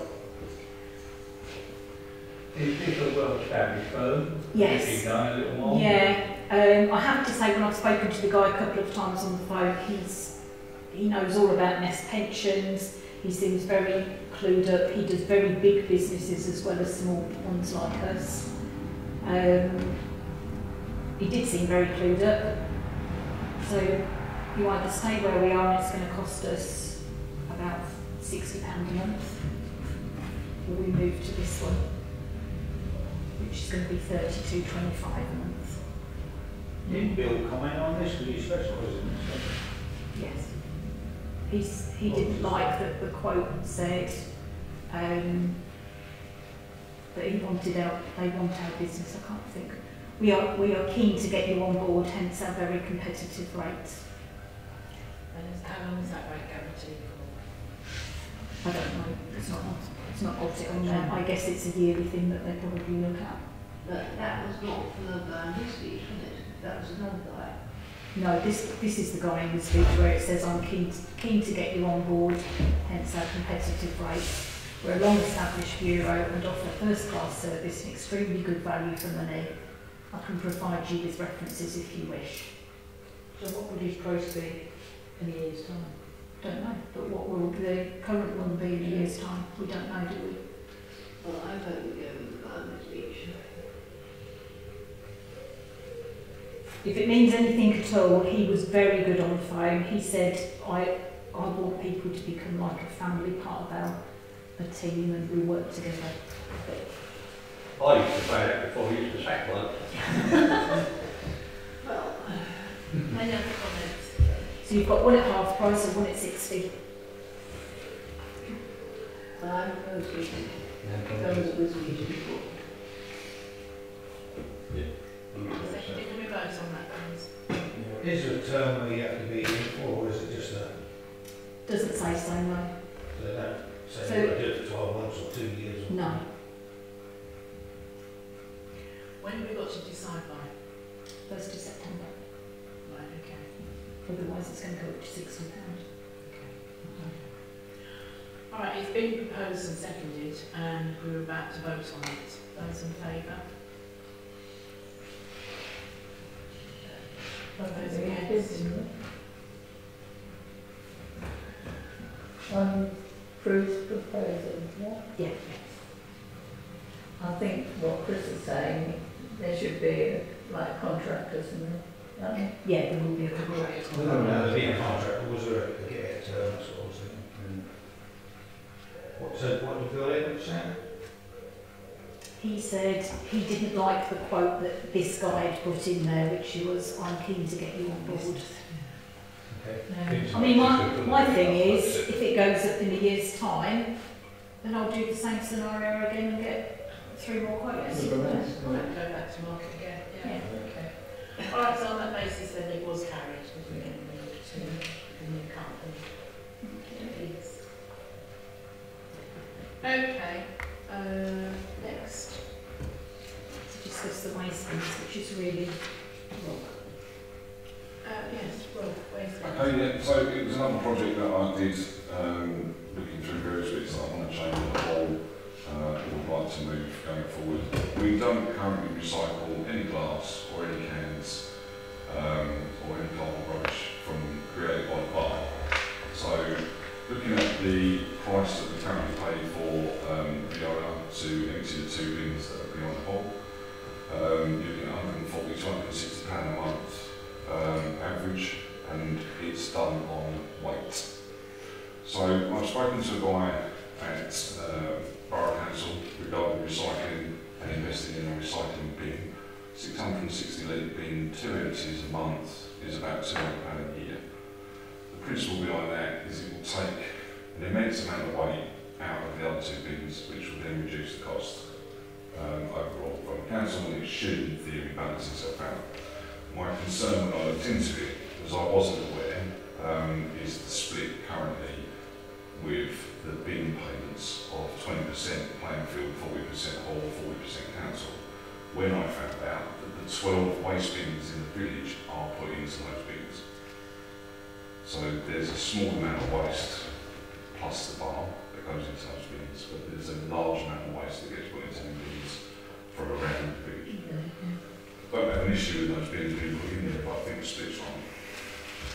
So I'd like to put forward that the whole is going to take on the recycling bin, as was discussed in our last committee meeting, due to the fact that it adds the green element to recycling, so we seem to be doing the right thing as we should be.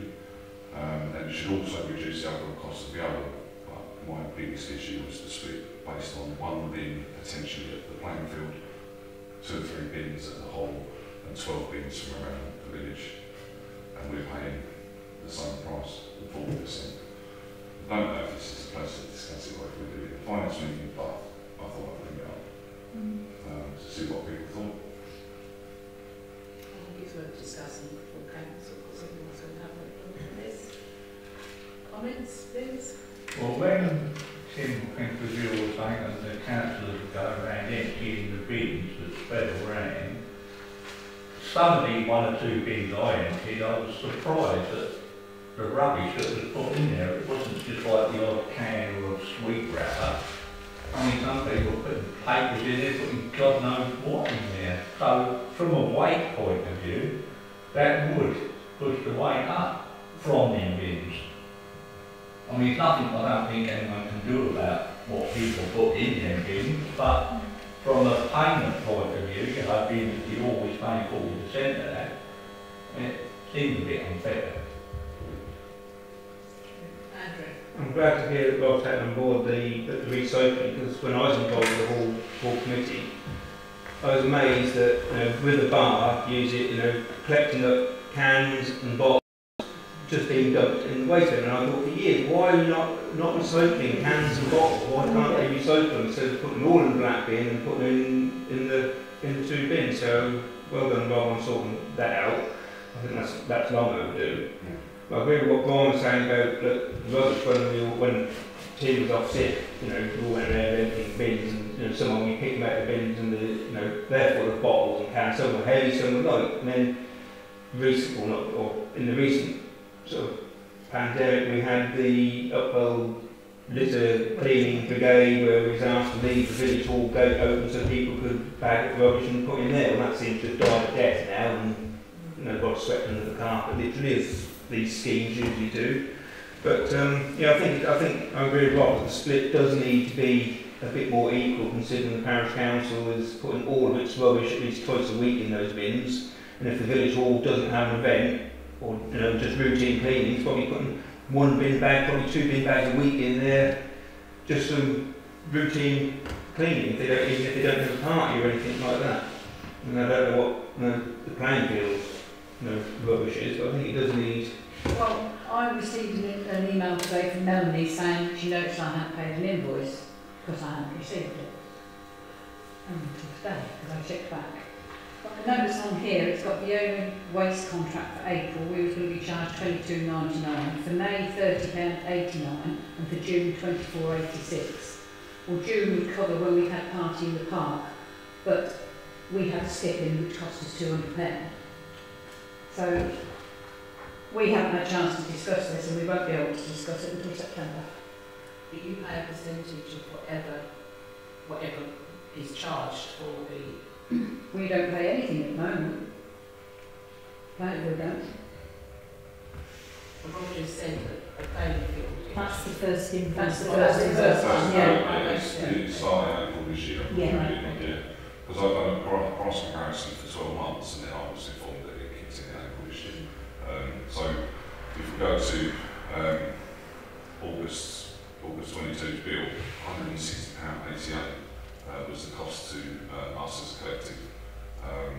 £32 worth of back, so £193 paid to the owner to empty those 2 bins in the month of August. And therefore the split for the council was 64, the split for the hall was 64, and the split for yourself was 32. But I would like to think potentially that, or maybe propose that the split would be 70-20-10, based on the fact that the majority of the waste is not the halls, not the landfills. Which would then have left you in agreement in August of 112, 32 and 16. I must admit, when I've been when you put a bag in, I mean, you see you put 2 bags in, well that was 4 bins I've emptied, and there's only 2 bags. Yeah, and as Andrew said, if you don't have an event at the bar, or it's a mediocre hire week, then the same scenario is Yeah, for us. when I went there the other day, they'd already been emptied, but the blue bin was virtually half full again because Tim had been in. This is the problem. There's more rubbish than there is bin space. Yeah, and I don't for 1 minute propose that Tim has to sit and sort the rubbish. No. It's purely based on we recycle what we create at the level.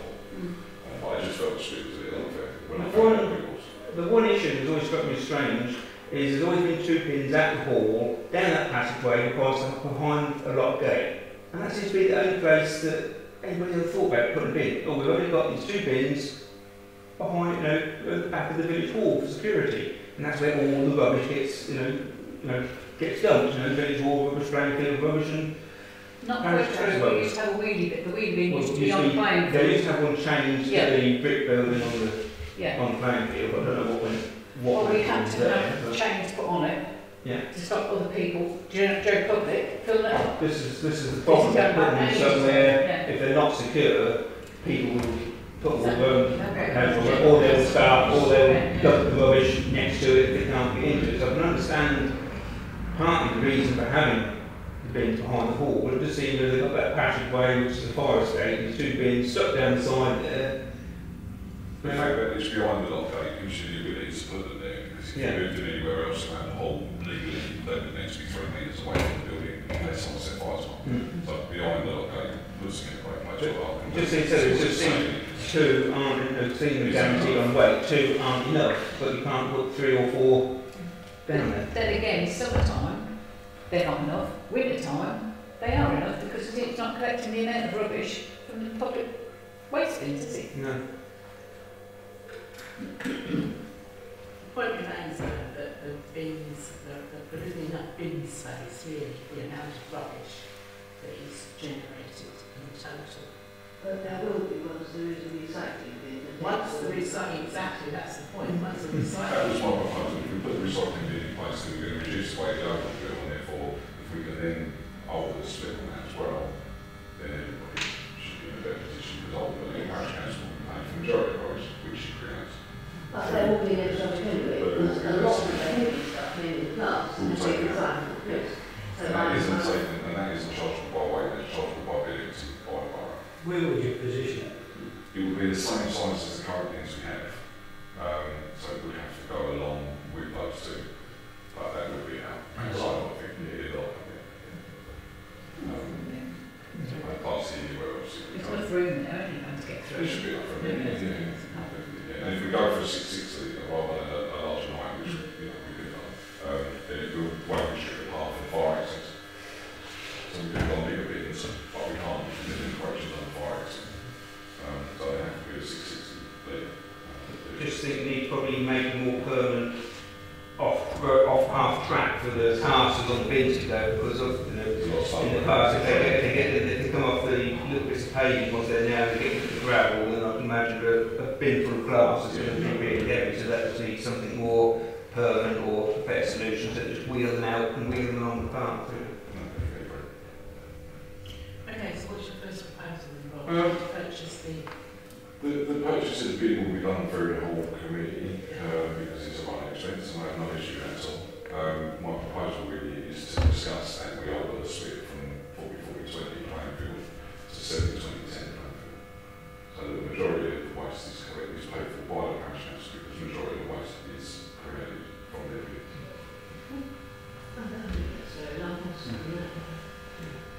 Okay, all those for that? Yeah. Yes, thank you very much.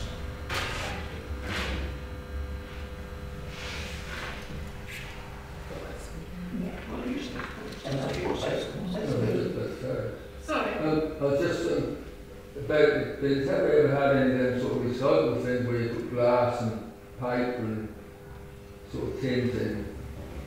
We've never had anything like that before to my knowledge. But this will take everything, this will take all of it. Yeah, I think I said them 2 bit doors when you buy that, I'm just going to Yeah. I have looked into bottle banks and other waste recycling and none of that's a bigger part of the project, but it was where to put the bottle bank that didn't impede or impact on anybody's lifestyle. If we put it at the whole, there's Ross pointed out before there was a lot of broken glass and someone's got to clear it up. If you put it outside the doctor's, I'm going to be listening to people putting glass in it all night, so I don't want it there. But ultimately you pay, there's a company, you have to use a specified company authorised by Norwich County Council on their list of approved contractors. The cheapest one was £3 a day plus VAT for the hire of the unit. It takes 800 kilos of glass. Norwich County Council currently doing a payment schedule where if you can provide your waste transfer statement with a weight on it, they will give you £65 a tonne. So it would ultimately cost the parish council £30 a month to have a bottle bank in the village. So I didn't go into that because it's a cost where you put it and I just kind of retracted it, stay where I was. But yeah, I have listened. Just a thought. Years ago we used to have bottle banks on Plainfield in the gravel car park. Yeah, it was horrendous. Where does that all have those to? I think the hill on the car park, the front, yeah. Okay, moving on, Rob, this is you again to discuss the purchase of a TV for the community room. This is to discuss the purchase of a TV, which we're currently in the process of purchasing. I wish to put a 55-inch TV up on the wall in the community room, off the hall. The cost will be for the TV. The bracket has been acquired free of charge, and the potential idea behind this is to make meetings a little easier. We are all sitting here scratching on phones and bits of paper. It'll be a smart TV, so we can plug in a laptop, etc. So if we're looking at an agenda, it'll be on the wall. If someone wants to do a presentation, it'll be on the wall. It's just to bring things up. Like we are with Hall trying to drag it in the 21st century, kicking and screaming. But it also gives us another opportunity where we can now potentially rent out the committee room to as a bigger, better training facility, because we now have digital media in place. So people can put training sessions up on the wall, etc., etc. And we've even gone into the discussion. We're looking at a food licence in the hall because it is a requirement that's currently not in place, even for selling crisps at the bar. It is something I've been told is needed. We are awaiting an inspection from Borough, but we are currently allowed to sell until that's delivered.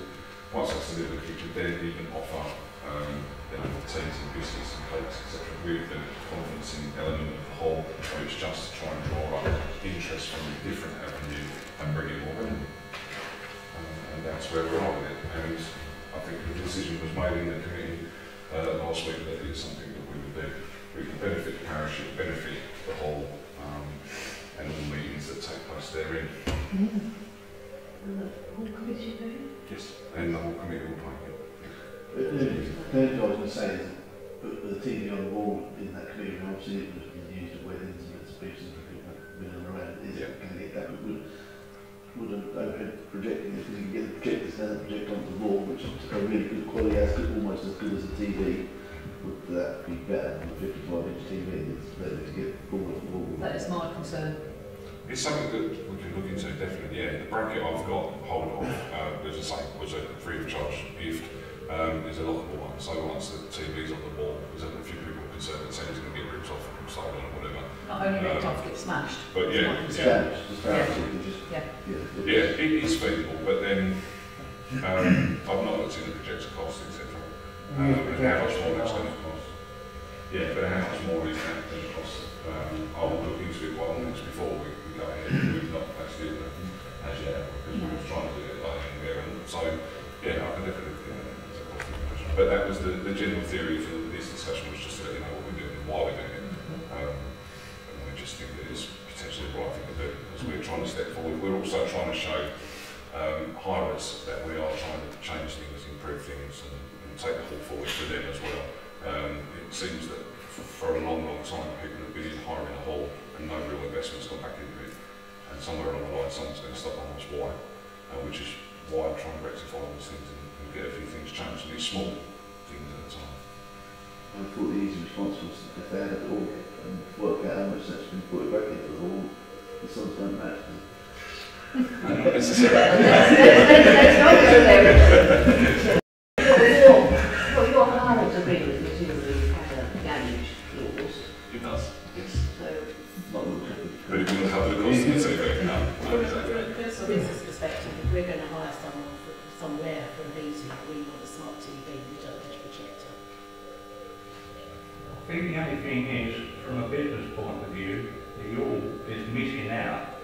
Like the women's football team, the England team, if the Yule had a big projector there and that, the bar was open, there's an opportunity there earning money. And it's not just that, it's any other event that might take place. We've looked at that when we opened the hall for the Jubilee weekend, the yard sale this year, we had the bar open for both of those occasions, and we have looked at that and we had some really good responses, but I'm very concerned, personally, that we're going to turn the hall into a social club, and therefore it's going to lose its appeal from the regular hirers, etc.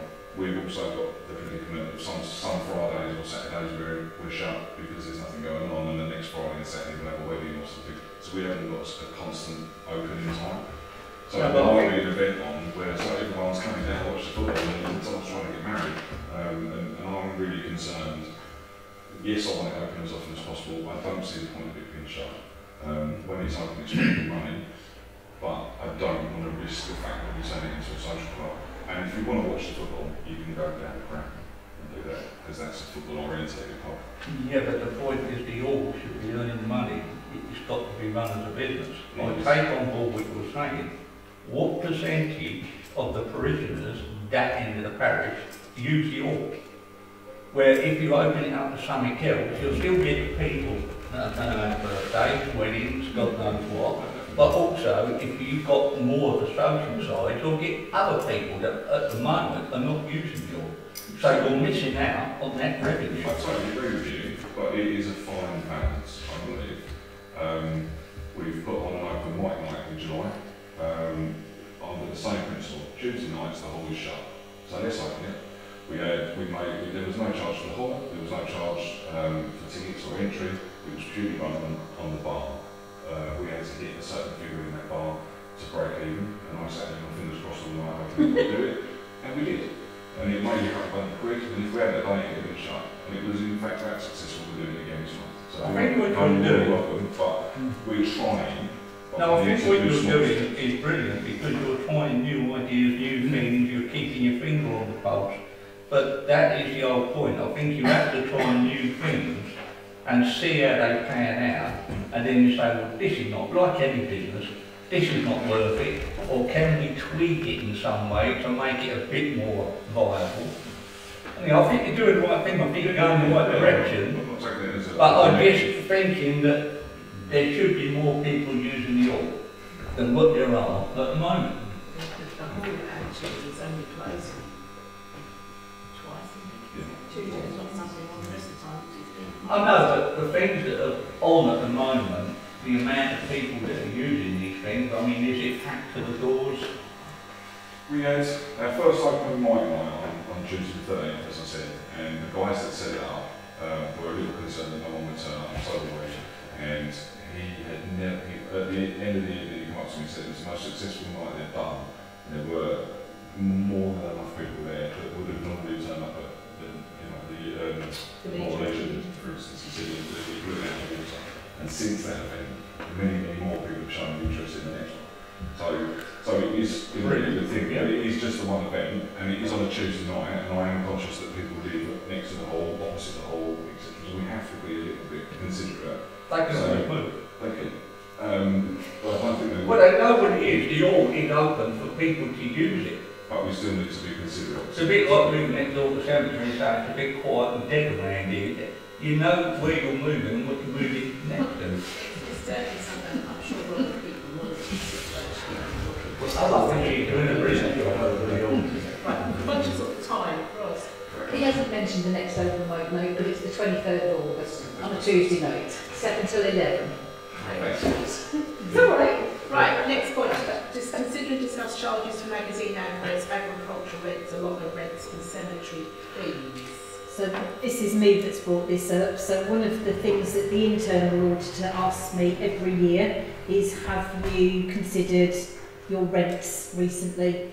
So that's the reason I've put them on there. Not particularly that I think you should put them up or whatever, but just for you to tick a box, as it were, to say we've at least discussed it in some minutes during this year. Over to you guys. Sorry.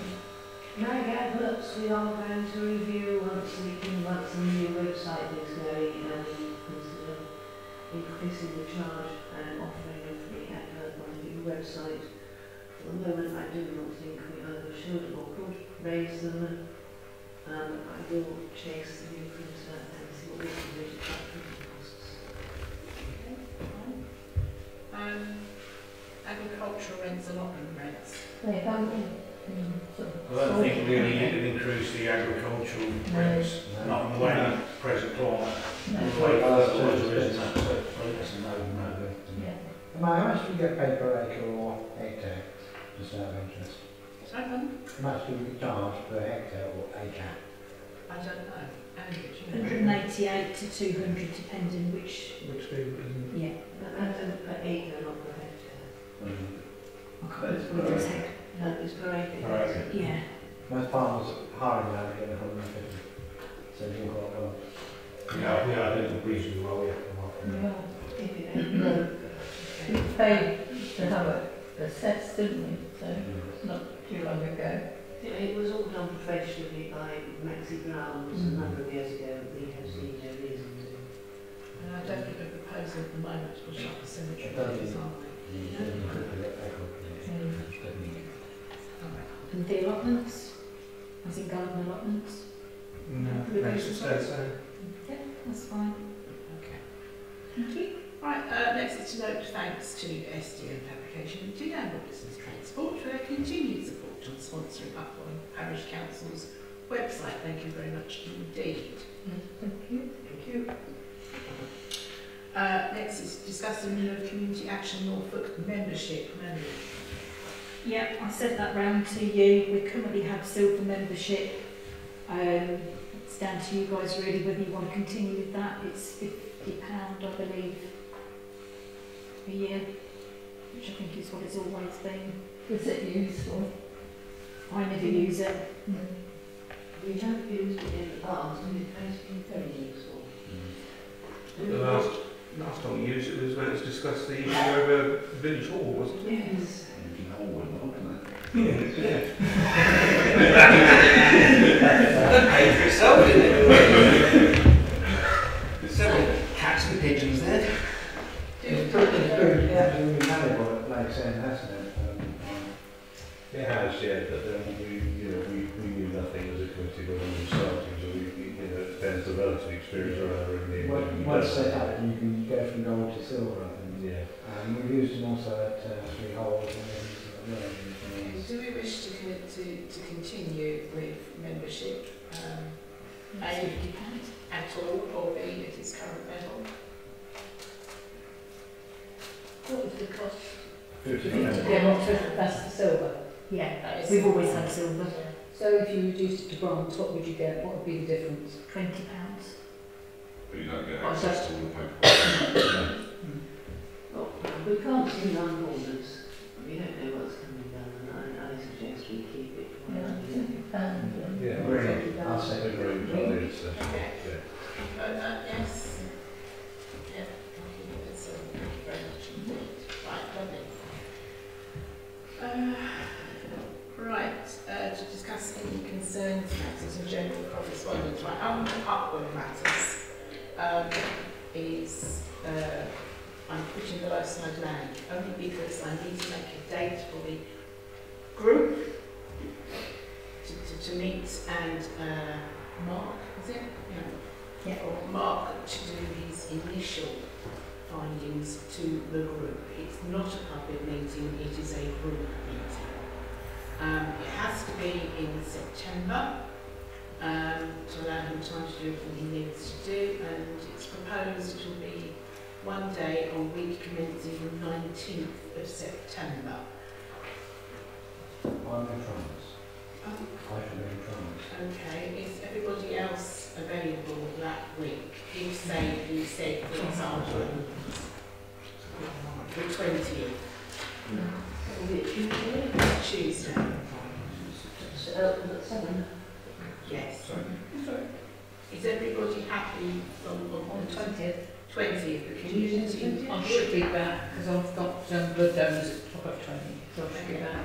Community group will be meeting at Upwell Village Hall to see what he has discovered. As I say, it is a closed group, it's not a committee meeting of any such like. Okay? Right, so that's the 20th. Thank you very much. Evening, can I ask, am I on that group or not? Yes. Melanie here, please, could you inform me in time? The calendar, If it. yeah, That's pretty cool, isn't it? Okay, is there anything else under our matters you want to? I don't know whether Rob wanted to do a communications meeting, did you? I did, yeah, I remember. I was just trying to get quite upset enough. Yeah, can we call another communication meeting to discuss where we're taking or pick the bones out of this new website? When do you want to do that? When you're ready, because I'm ready.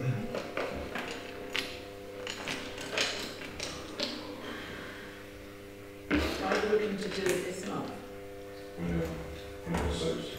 I'm ready to go. So I've got to a position where I have to purchase the domain name. which I basically did to the name that we all agreed we would call it, and that's, there's not much more I can do with it now until everybody's had their say. And then I can get it published and promoted. Okay. No, it's just a few. Yeah. Those were some on communication. I can't speak. Communication group. What's your diaries looking like for the 16th of August, which is tomorrow week? Tuesday the 16th. What time? 7. I can't do that. So that's the 17th, which is the Wednesday. What's on the Monday? I can't do that either. It doesn't mean to say you can't. Monday the True. Monday the 15th, Tuesday the 16th. And any are okay for me. You can't do, well, so I can't do Monday, Tuesday, Wednesday that week. Sorry, what did you say? You're all good, yeah. So, can everyone still do the 16th? Yeah, communications. It's Tuesday the 16th. Tuesday the 16th. It's 7. Not Monday. Not Monday. No. We don't really need anything.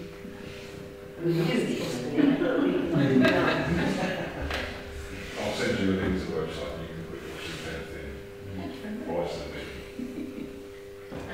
And providing that course available in the community room. Okay, Lakes End matters. Any matters? Just one, there is a hazardous waste material bin on the field just behind here, which is going to be removed. Remember the public basically put a bin there, any cars, people just dump stuff on the field, and we actually go around this picking. Unfortunately, it's also being used for storing dog waste, and it doesn't get emptied particularly often. So as you can imagine, indeed, it's a really pleasant place to have a look. That is we're organising to have that removed, but we would like to inquire as to the possibility of putting a public waste bin there. Because otherwise we're going to have to go back to picking litter off the field again, because people will just dump stuff on the field.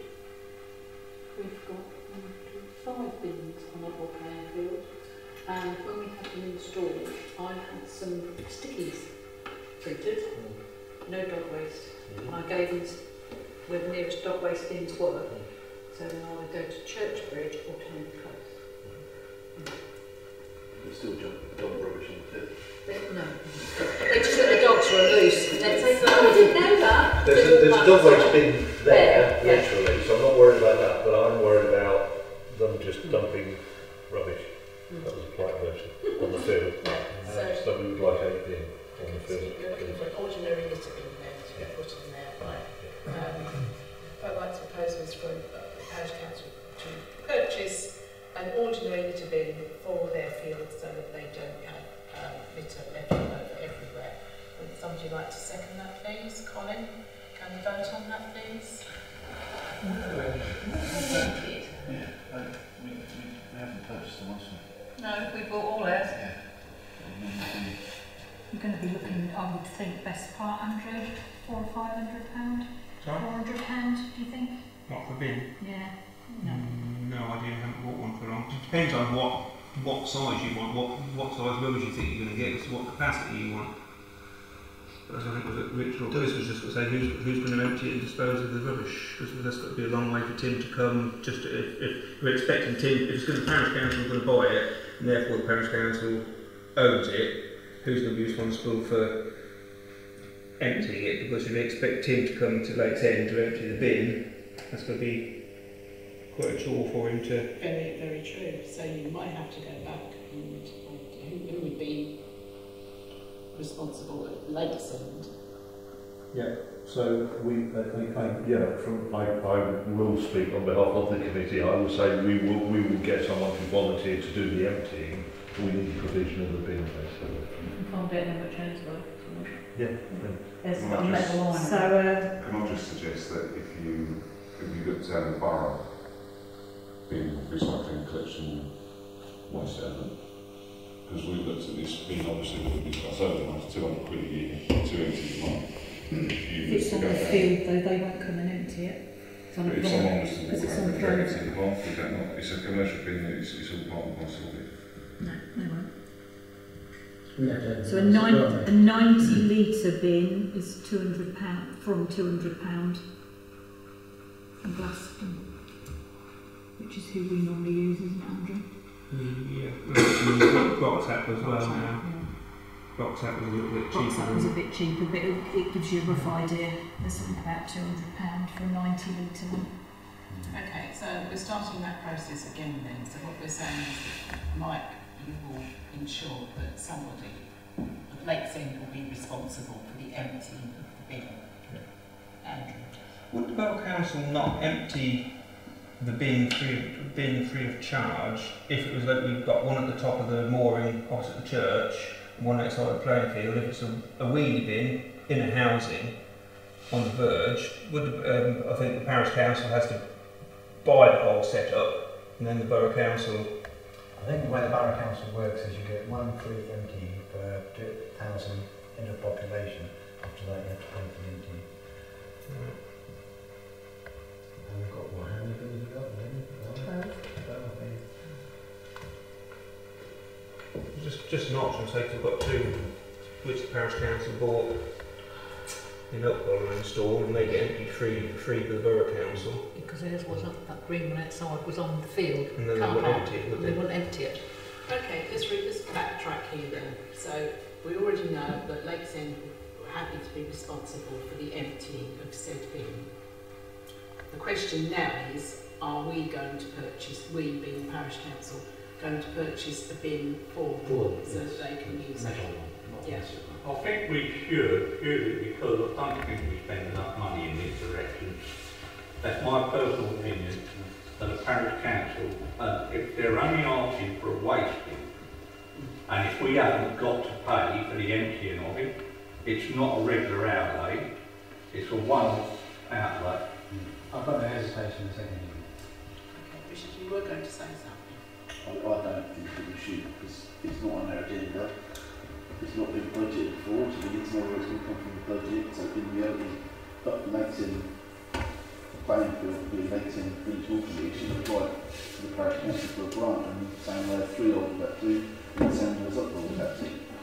We can't. They can put that down from the next meeting, can't they? It can, but there should be a formal request as a grant application, the same way as everybody else is council. You can't. Okay, but on that basis then, we already know, as I've already said, that Lakesend will be responsible for emptying it. Ross will find out a cost. Perhaps you'll let Melanie know the cost of the bins that are on the playing field. We'll put it on the agenda, and perhaps Lakesend would like to make a formal application of bins to the Parish Council. Thank you. Okay, 3 holes matters, and can it be quick? 3 holes. We've got a problem now trying to get everyone together to look at our budget for next year. So it looks like the roof won't be done this year, and the cleaning panels won't be done this year. The roof will probably last another 5 years. That's from the all we've got. At the moment we're looking at CCTV, but in time sometimes I'm not out here, I wouldn't like to anything out of orders in layman's terms. So basically there's nothing new happening. We've got to turn on the films for later in the year, but we've got the next 2 have been sorted. And the only thing I haven't got here is police. The next SNAP meeting has changed to 9th of October and 17th of September. That's because I should be away. Alright, thank you very much. Item 2 is to pay the items on the next agenda. We've already got one, and discussing the Village Hall plan. Do we have to discuss the plan now? No, that's to go on to the next one. Next agenda. Right, sorry, one thing I wanted to bring up quickly. The notice board that's at Lakesend, so thanks very much for Andrew for putting that up for us, it looks lovely. So we've had issues with the stuff that's in the notice boards, haven't we? Because you've noticed stuff's been in there for... Everything what was in the old notice board was out of date. Yeah. Going back to the poster for the Upwell playing field Platinum Jubilee celebrations, there was one that was out of date in February and one out of date in April. And I think that this is probably something the communications group can discuss, but I was putting my email, I think, to all the council, I think it'd probably be a good idea to investigate the idea of having one person responsible for all the notice boards who can go around once a month to put agendas in all the notice boards and check that they're up to date with current information or posters, whatever, and take out any rubbish, because we seem to have people individually responsible for notice boards and they seem to be missing things that are out of date. There's no excuse really for that, for the old notice board to be just jam-packed full of posters that are all out of date and no space for anything that's in date. I should hate to see that happen with the new notice board and any other notice boards. Sounds good, Andrew, you got the job. No, thank you. I'll fit them. So you're the only one who knows how to handle the one, not the 6 boxes. You're the only one with the keys, though. No, I've got the spare key for this one. The key for the one I've just put up in Town Street has got the same key as for the other two that are on Upwell Village Hall. I know for Lakes End, Debbie Gare has stepped up, hasn't she? And so Yes. she would have notices in there, and I'm sure she's the secretary of Lakes End. Has she got a key though? No, we don't have a key. We reached I'm out hoping Andrew will give that one to to... see. She does have a key. It's an Allen key, interestingly enough. No, it's an Allen key, but it's not an Allen key. Oh no, It's a one of security those. Allen. Yes. I'm sure she will maintain the notice board. Yes, well, if we ask it, I mean, we have no issue with maintaining that one because we are a bit out of the way. As long as somebody tells us what we need to take out, what we need to put in, we'll do that, absolutely no I problem. think if we have got individuals willing to do the notice boards, that's fine, but I'm just going to sort of say, well, can you just check that not only if Melanie emails you an agenda once a month and asks, can you please put that in there, can you also please check that whatever else is in there is still relevant? Very happy to do that.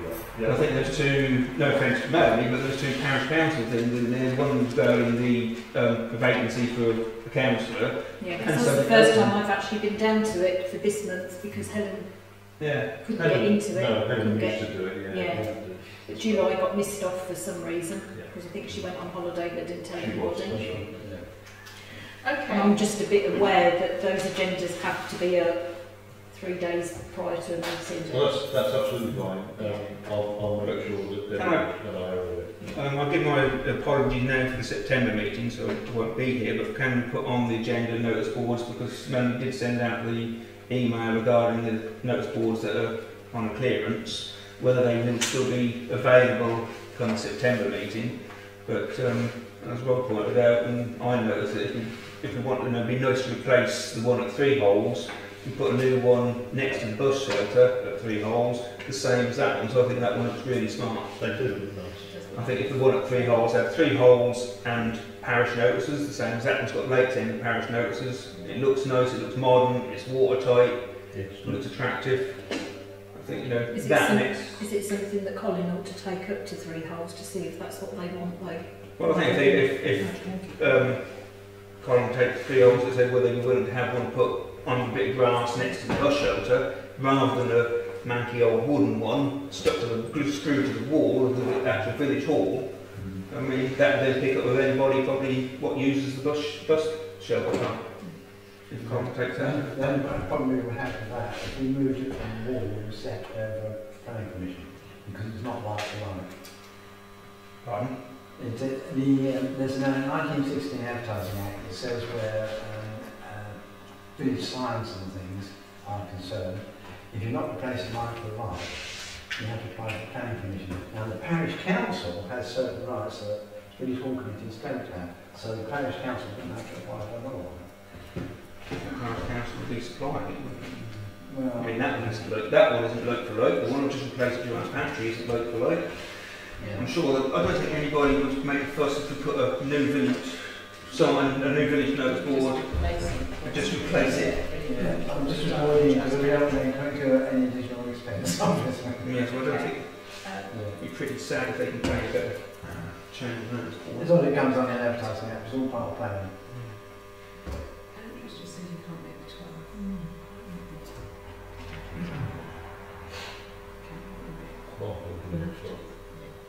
I'll be aware of stuff. Okay, yeah. Andrew's just says you can't make 12th of September. There is a question mark. I fly back from Italy on the 12th of September. I You are? guarantee that I will be actually here in time to chair a meeting, so in which case we're going to have to move September's meeting. Sorry about that, so we're going to have to move it from the 12th to the 19th. Yeah. Or September. Okay. it's not in here. I'll do it, yeah. We actually put up another chair. That's potentially 2 meetings in a row, though, isn't it? For the parish council meeting on the 19th, and the local land group on the 20th. I think just pointed out the reason themselves and let their own share not back. Sorry, Mary? Jill just pointed out that if you're not back themselves, the meeting can let their own share. Well, they can do, if that's what you want to do. That might be the simplest. So it relieves you of the So pressure. it would relieve the pressure, exactly. I mean, I might make it. Yeah, come on, to do so good, but you know, that can happen. It happens. So, yeah, I'll leave it up to you guys as to what you want to do. Do you want to move the meeting date, or do you want to have the meeting? I won't be here, Andy won't be here, Mike won't be here. Yeah. The 19th is going to be more than halfway through the month of September, but the trouble is we're going to be having, or 2 or 3 weeks later, we're going to October, haven't we? Yeah. So just Keep it as it is. Keep it as it is. If we have to, the chair and vice chair. Talk about moving meetings, so we put the national meeting on to the 17th. Wednesday the 17th. Yeah, I mean, that was just a whole diary, and it's private diary, and it's in one incorporates. 20th of August. 17th of August. This is like after, which is a hard change, so I don't know if you go through it. This is boom. So we don't want to be out of it. Christine, can I very quickly throw in two agenda items, agenda items next month? Part of my meeting, given the way in which electricity is, the cost of electricity is soaring, we should look at turning the street lights off at, say, midnight. And would we do, say, matters and lines That's what it's expensive. to I know.